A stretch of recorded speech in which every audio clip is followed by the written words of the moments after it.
pleasant day to everyone. First of all, allow me to thank President Bert Tuga and the Center for Gender and Development of the Philippine Normal University for inviting me to give this short message on the occasion of the final ceremonies of their Normal Awards for Gender-Inclusive Literature. Being the foremost facility for teacher training in our country, the PNU has indeed taken a very bold step and made a powerful statement by organizing these awards, whose purpose must have been to recognize local queer talent, yes, but also, in an equally important measure, to locate and make available more remarkable Philippine queer literary works that can henceforth enrich the syllabi and become part of the reading lists of secondary and tertiary literature classes all across our country. As I see it, one of the clearest values of these awards is that they can help promote the progressive awakening of our national education system as far as the question of gender inclusivity is concerned. As we who are educators only all too clearly understand, gender inclusivity is inseparable from any discussion of social equality, and it constitutes a vital aspect of all our students' well-being. The simple truth is that gender is one of the primordial, one might say irreducible ways any of us may experience being a person, may experience being fully present and alive in this world. What a difference it will make to young people to learn, through these insightful stories, essays, and poems, inside the safe space of their second home, the classroom, that the differences in their embodiments, in their desires, are entirely beautiful, irreplaceable, and precious things, and that they lie at the heart of their inalienable dignity as persons. What a profoundly life-affirming gesture it is to decide as a university to honor the diversity of the gendered and desirous lives of both students and teachers alike by allowing classroom readings to include these outstanding textualizations of sundry and eccentric subjectivities and affections, as evoked and imaginatively represented by our country's best feminist and queer writers. While more and more feminist and queer literary material is becoming available to our students in either print or digital form, its pedagogical utilization continues to be a problem in our country.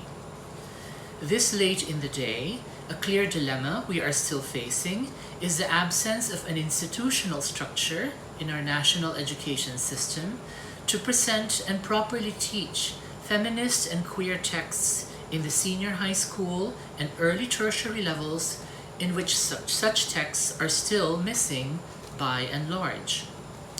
As we who have needed to come to the aid of beleaguered and confused students must only too urgently know,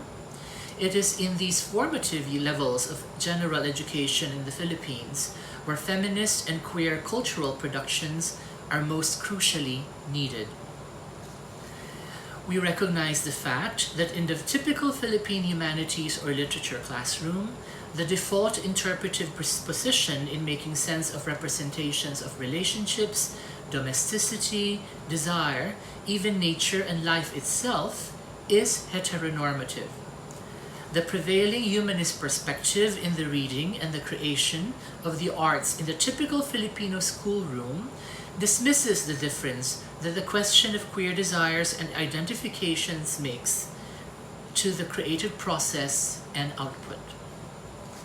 Such a perspective either vilifies queer desires and subjectivities outright, or ignores and subsumes them into an oppressive ideology of universalist sameness, in which deceitfully privileges the hegemonic model of cisgender embodiment and the heterosexual matrix that it conceptually and ethically enables.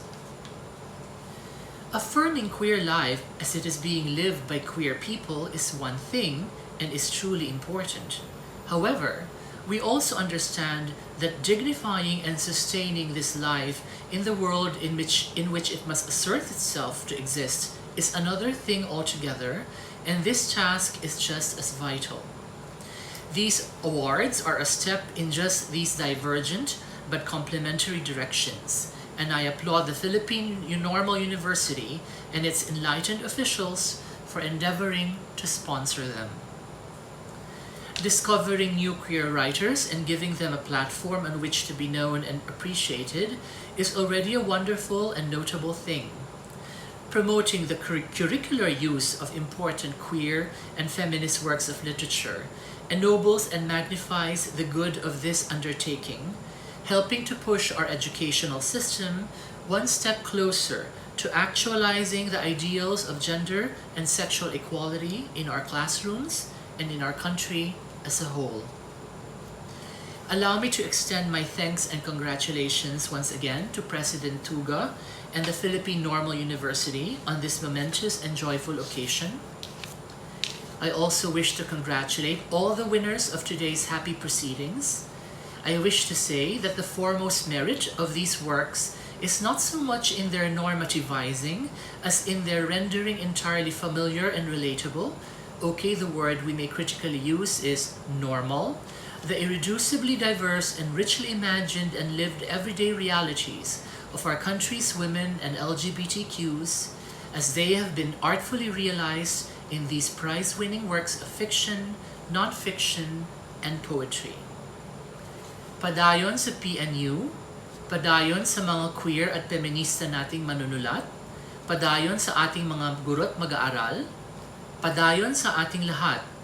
tungo sa isang mapagpalaya at malayang bayan ng samot-sari at sari-saring kasarian. A pleasant day again to everyone.